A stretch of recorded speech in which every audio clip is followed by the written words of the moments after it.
पहले मौत वाली कफ सिरप की जो एमपी से लेकर राजस्थान तक मौत की वजह बनी हुई है। अब इस पर एक्शन शुरू हो गया है। कफ सिरप के चलते एमपी के छिंदवाड़ा में अब तक 10 बच्चों की जान जा चुकी है। राजस्थान में भी 3 बच्चों की मौत हुई है। मध्य प्रदेश और राजस्थान में कुल 14 बच्चों की मौत कफ सिरप की वजह से हुई है। वहीं राजस्थान सरकार ने इस मामले में ने बड़ा एक्शन लिया है। राजस्थान सरकार ने केसंस फार्मा पर बड़ी कार्रवाई की है। केसंस फार्मा ने 19 दवाओं पर, जो केसंस फार्मा की 19 दवाएं हैं उन पर रोक लगा दी गई है। उधर तमिलनाडु सरकार ने कफ सिरप के प्रोडक्शन और सेल पर भी प्रतिबंध लगा दिया है। तमिलनाडु सरकार के आधिकारिक बयान में कहा गया है कि ड्रग डिपार्टमेंट ने इस बैच की दवाओं के लिए सैंपल जांच के लिए भेजे थे। 24 घंटे के अंदर इसकी रिपोर्ट आ गई है और इसी के बाद सरकार ने यह फैसला लिया। पूरे एमपी में भी कोल्ड ड्रिप कफ सिरप पर बैन लगा दिया गया है।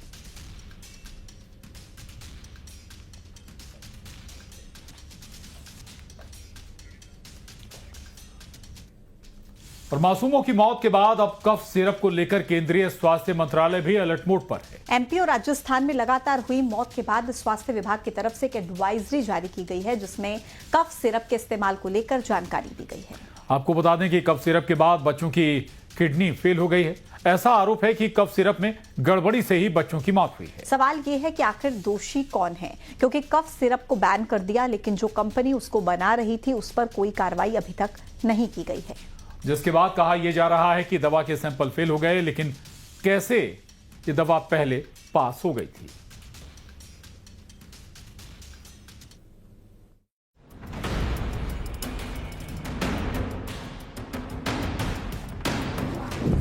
कफ सिरप का कहर, सिस्टम में जहर,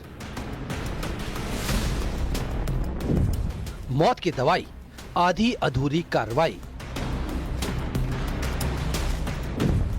अगर कफ सिरप सही तो गलत कौन?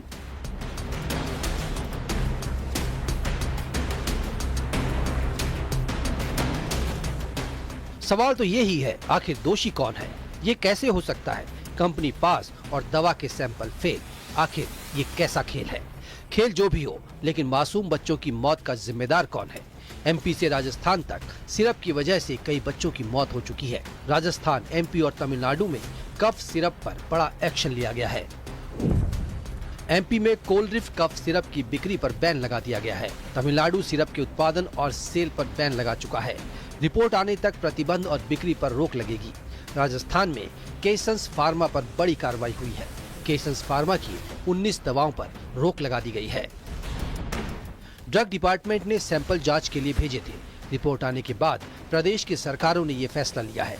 जो एक्शन तुरंत लिया जाना चाहिए था, वो इतनी देर से क्यों हुआ? क्या पहले सिरप को बैन नहीं किया जा सकता था? सिरप से बच्चों की मौत के बाद केंद्रीय स्वास्थ्य मंत्रालय अलर्ट मोड पर है। स्वास्थ्य मंत्रालय की ओर से एक एडवाइजरी जारी की गई है, जिसमें बताया गया है कि 2 साल से कम उम्र के बच्चों को ये सिरप ना दें। 5 साल के बच्चों के लिए डॉक्टर से सलाह लें। बच्चों की खांसी में घरेलू उपाय को प्राथमिकता दें। दुकान, स्वास्थ्य केंद्र की सुरक्षित दवाइयां ही दी जाए। खांसी की दवा का समझदारी से इस्तेमाल करें। बच्चों के लिए खांसी की दवा का कम इस्तेमाल करें। फिलहाल सिरप से हुए बच्चों की मौत पर अभी एक्शन अधूरा है, क्योंकि इसके पीछे कौन दोषी हैं, अभी उनका सामने आना बाकी है। अब सवाल यही है, आखिर दोषियों पर कार्रवाई कब होगी? मध्य प्रदेश में सिरप से पीड़ित कई बच्चों का भी इलाज जारी है। इस घटना ने स्वास्थ्य मंत्रालय और अधिकारियों पर सवाल गंभीर खड़े कर दिए हैं। Bureau report, news 18।